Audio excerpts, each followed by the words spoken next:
Art has always had a sense of humour, it just took a while for the establishment to accept it. In 1564, France shifted its calendar. The new year, which had been celebrated in late March around the spring equinox, moved to the 1st of January. News travelled slowly, not everyone got the message. Those who didn't, who continued celebrating the new year in the old way, in the last days of March and into early April, were mocked, tricked, sent on false errands, given fake gifts, called fools. The April Fool was born not from cruelty exactly, but from something more interesting.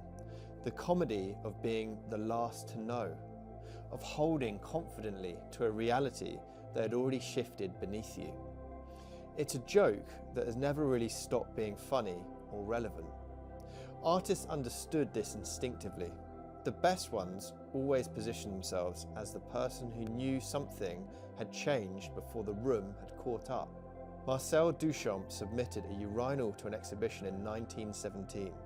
He called it Fountain. He signed it with a fake name.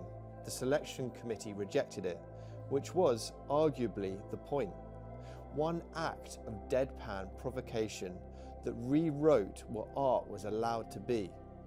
The committee were the last to know. Pierre Manzoni canned his own excrement in 1961, labelled it artist shit and sold it by weight in gold. It still sells today by considerably more. The tradition didn't slow down, it got sharper.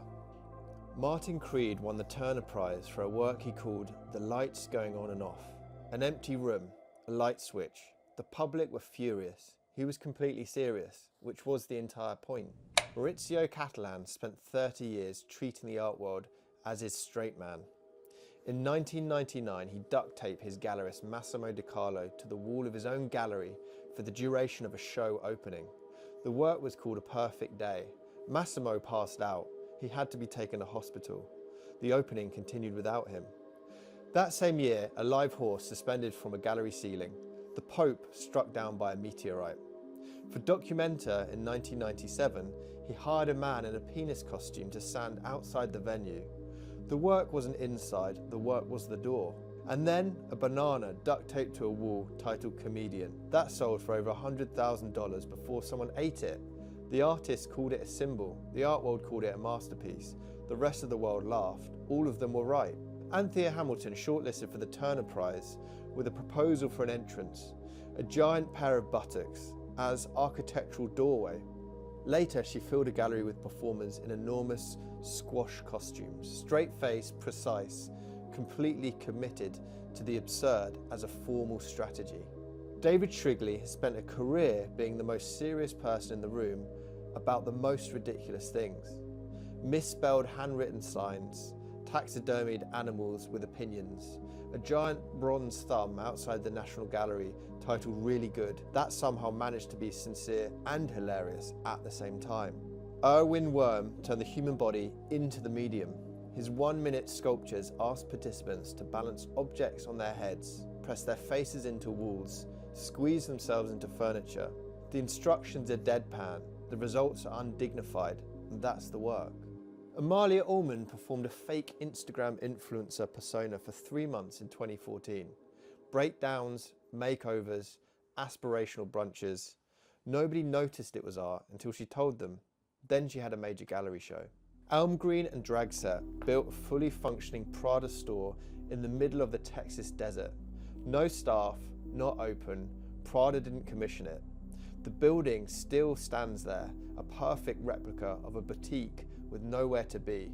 Luxury as punchline, commerce as monument. At Frieze, in 2016, Julie Verhoeven's sound piece played only in the toilets. You had to need the bathroom to find it.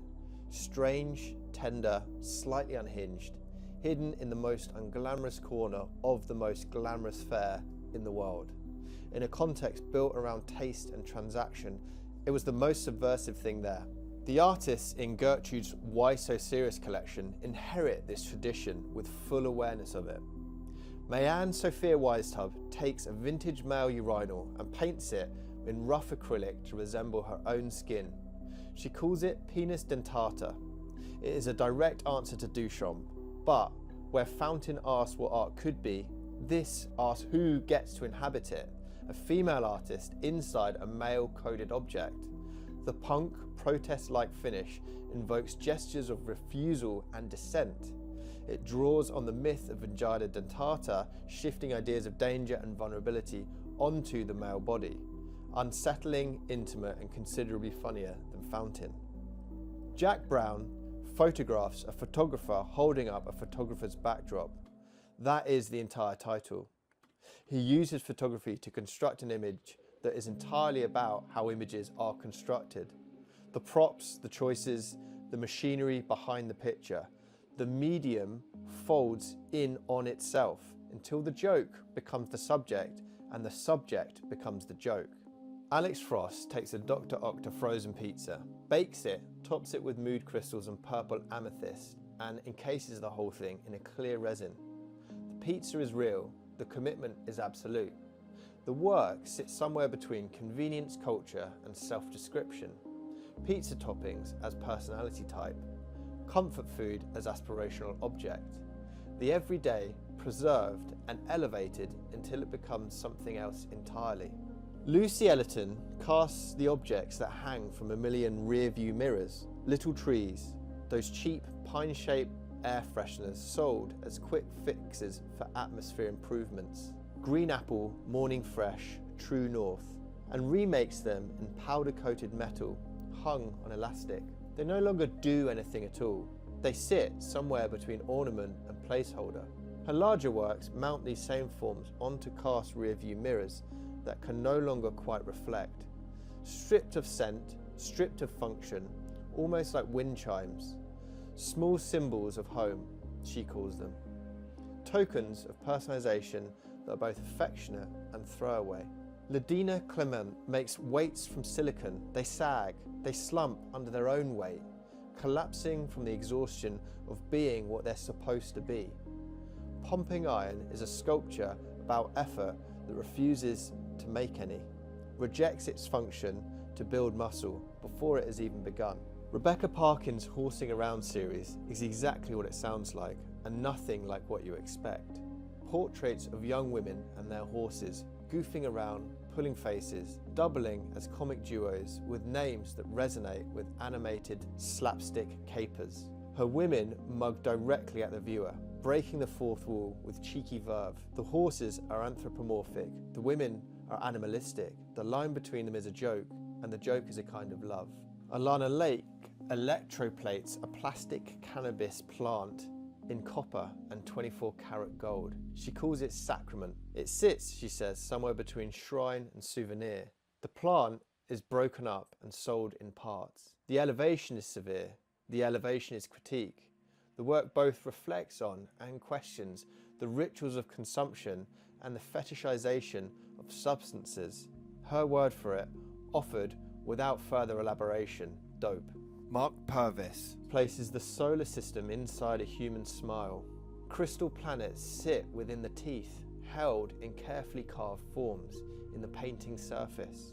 The mouth becomes a small orbit, something distant and very large appears close and contained within the body. Cosmic Smile plays with the scale until the familiar begins to hold something completely unexpected and then won't let go.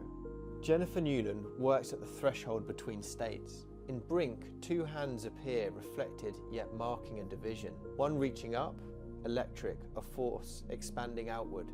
The other quiet, soft, surrounded by gentle light, each on the brink of a shift.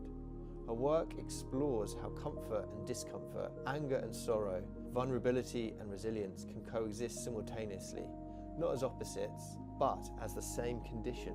And Julie Verhoeven, who hid a sound piece in the toilets at Frieze, offers here a business card, Portrait Artiste, #Art and Soul, 6 by 9 centimeters, 100 editions. The card announces for the first time in her illustrious artistic career that she is now accepting portrait commissions exclusively in partnership with Gertrude. One sitting only, light refreshments included, no returns, no refunds. Terms and conditions apply. Humour in art is not decoration. It is not relief from the serious work. It is the serious work. It destabilizes authority. It bypasses defense. It gets to truth sideways, often faster, often deeper than anything that announces its own significance.